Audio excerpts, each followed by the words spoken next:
So I always had an interest in cultural activities and, for instance, singing and dancing, things like that. And when I went to study at university, I did my bachelor's in recreation and then started to work in the industry of recreation, where I really felt it's, because in South Africa, if you speak recreation, they think it's sport.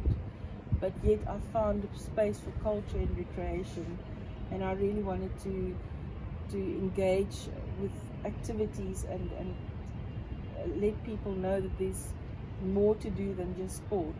So I worked for the Johannesburg City Council as a sport and recreation officer for 5 years, and then I found my space into the academics, where I did my master's and PhD in sport and recreation management, and then my PhD was then focused on therapeutic recreation, where I've learned more about the benefits of recreation, and that it's more than just providing activities for people.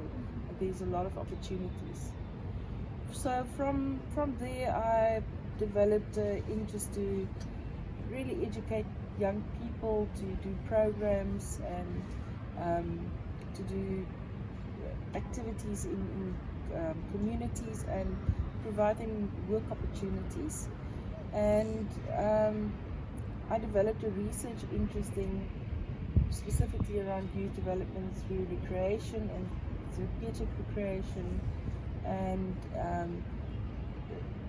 within the faculty that I'm situated, I'm the Faculty of Community and Health Sciences, and due to that, unfortunately, I cannot just focus on my projects, but all the projects is related to health, because in South Africa there's a lot of problems in terms of safety, the increase in non-communicable diseases, health issues, health problems, and the fact that our health system cannot provide to all the people. So our faculty really focus on how can we do health promotion and assist people to live more healthy lifestyles. So as a result, I ended up in a lot of projects that is health and physical activity related, but I always try to bring the leisure aspect in it so that people can learn about leisure time physical activity and do stuff that they enjoy to do that's still to their own benefit. So within that, I work together with a lot of other institutions, national as well as international, where we work on, for instance, programs like Western Cape on wellness, the Caring Society project that was a Erasmus Plus funded project on healthy lifestyle through physical activity, teaching children or training people to teach children about healthy lifestyle, and then child and family studies. It's an interdisciplinary study at our institution, and again looking at leisure time physical activity for children and how parents then engage and promote physical activity for their children. And of course my own projects that's then on therapeutic recreation and youth development.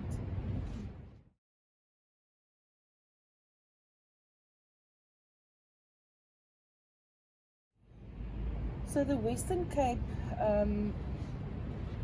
people love the Western Cape. They love Cape Town. They like the thinking of living in Cape Town, and thinking that the quality of life is much better because of the environment, because it's got beautiful touristic attractions, beautiful nature. You're close to the sea, you're close to the winelands, so there's beautiful spaces. And in general, people feel that the Western Cape is managed much better in terms of the party that's reigning in the Western Cape. So we had a lot of mobility from other provinces into the Western Cape. So the population has grown tremendously over the past few years. The area becomes more dense, but we also have a lot of influx from previous disadvantaged communities into our communities, with the increase in the settlements, where there's a lot of poverty, a lot of increase in NCDs, violence against women and children, gangsterism, drug abuse, teenage pregnancies. So there's a lot of social issues in these communities. So as a result, there's a lot of pressure, or not pressure, focus on developing healthy lifestyle programs and crime prevention and safe spaces for people to live more healthy lifestyles. Specifically, again, going back to the fact that the government is trying to combat NCDs and trying to do more health promotion and less medical services to people. So the changes that we see, that there was a lot of companies or organizations and even government organizations, local municipalities, that started park runs in the environment, upgrading of parks so that it's more usable parks for people to use, safe spaces for people. A lot of events, sporting events happening in the Western Cape. A lot of NGOs that started programs in schools, because we also don't have physical education in schools like it should be. So to get kids more active, there was a lot of activation around those kind of activities in our communities.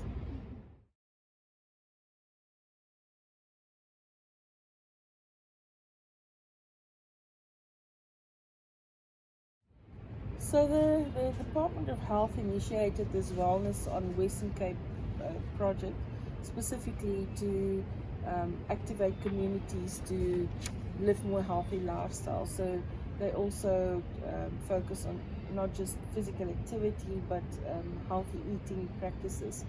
And they train community champions within the workplace, as well as the community, residential communities, and focusing a lot on communities where there's poverty and high crime in those communities, and not access to facilities like other people will have in more affluent areas. So in general, they try to activate activities through the champions, where they have to engage with individuals on a weekly basis, or a group of participants, and they have to do workshops or physical activities and encourage people to live better lives. And apart from that, they also activate, like once a month, they will have open space activity, like a Tai Chi in the park, or a dance for disability activity, where it shows inclusiveness. So they don't exclude people, and they have it in spaces where people can walk past them and just come and participate. And it's also to show them that you don't need facilities and you don't need equipment to do leisure activities. You can do it in your own spaces, even if it's just dancing in your home when you are cleaning, even if it's just let's start walking. So it was also a lot of activation through programs that's already in those communities, for instance the Born to Level walking ladies. But what it created, and through some studies that we conducted, is that they say that this program created a space for them where they feel safe. They feel that they can go to a specific place and they can participate in activities that they don't feel threatened to participate, because they're a group of people and the area that they do these activities are then safe for them to participate in. And as a result, there's a lot of interest in the program to expand it to the bigger Western Cape areas, as well as other provinces in the country, because of the success that's been created through the program. Also, there's a lot of private companies that's now wanting to invest in the program and bring the program to the private corporate industry as well, because we find that the companies or the organizations and workplaces that were part of the government departments, but it was really helpful because in those departments it influenced policy, and they incentivize the people to now be physically active. So they will give them an hour or 3 hours off from their work if they can show that they're doing physical activities. For instance, going to the gym, or just walking up and down the stairs, or walking as a group in the city. And now the private companies would like to have the same within, and I'm sure that will actually influence policies in other companies as well, and maybe in the bigger government. We're looking at incentivizing physical activity practices.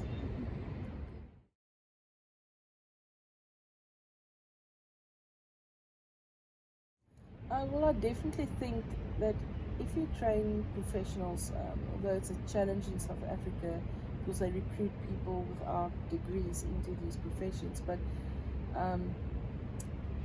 to do a proper job and to really do justice to the profession, you need to train people that to communicate properly. I think that's the first and most important thing, that they know how to communicate with people, whether it's verbally or whether it's through technology. The people that work in the industry must be able to work with people. If you don't like people, if you don't like working with people, it shows in the work that you do. So you need to have a vibrant kind of personality to work with people. Also, to be creative. People need to be creative because your circumstances change with every group of people or every individual that you engage with. So you need to be able to adapt to your circumstances and adapt the activities and adapt to the individuals that you engage with. Also, to be able to develop proper programs that's beneficial, so that it's outcomes based, that there's a reason why you're doing it. It's not just doing something for the sake of doing it, because that is where there's a misperception around the profession, that people think it's kicking a ball or climbing a tree. So you really need to show that what you're doing is for a specific goal and to the benefit of the individuals participating. To also have an understanding of the different people that you're working with, whether it's persons with disabilities, whether it's focus on a specific gender, or whether it's the elderly, or whether it's the adolescents. So you need to have a knowledge of people across their life cycles and with different abilities in order to develop programs that's appropriate for them. So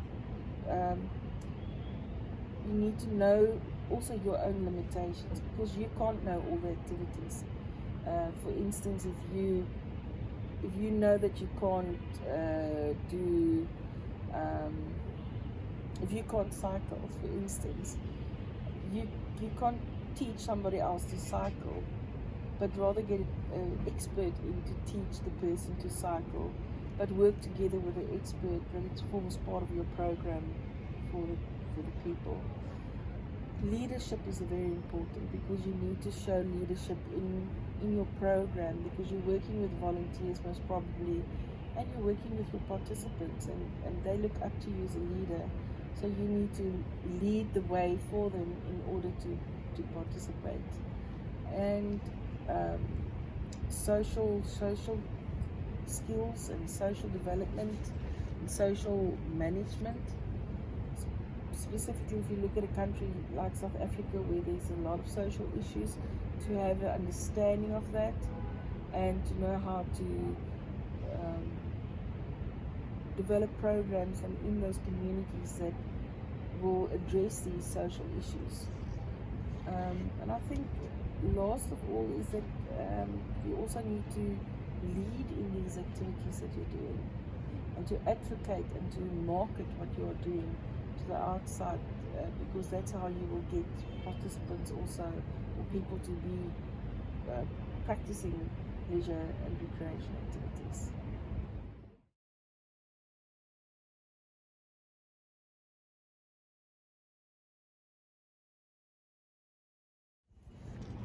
So I've started to engage with the World Leisure Organization a few years ago, as being part of a LARASA in South Africa, and for me it meant a lot just to engage with the organization, to learn about people from different countries that you look up to as students, and with their knowledge and expertise. And for me, to get engaged with the WLO Board of Directors was really to gain access to this wealth of knowledge and wisdom that is there, and hopefully through that to take it back to my country and to get people excited again about leisure and recreation in South Africa, and to also give them exposure to the international environment, to learn that there's more than just what's happening in your own country, and that you can learn from your own country or other countries and bring it to your own country. And also the opportunities that arises for collaboration with different institutions and different people on a global perspective. So for me it was really about not just for my own benefit, but to give exposure to other people and younger people in South Africa, especially because of the generation of experts in South Africa in the field is either retired or has passed away. So we are really a new young generation that needs to steer leisure and recreation in South Africa. And I really feel that this is a platform where this engagement can benefit the knowledge and the skills of the young people in South Africa. Thank you.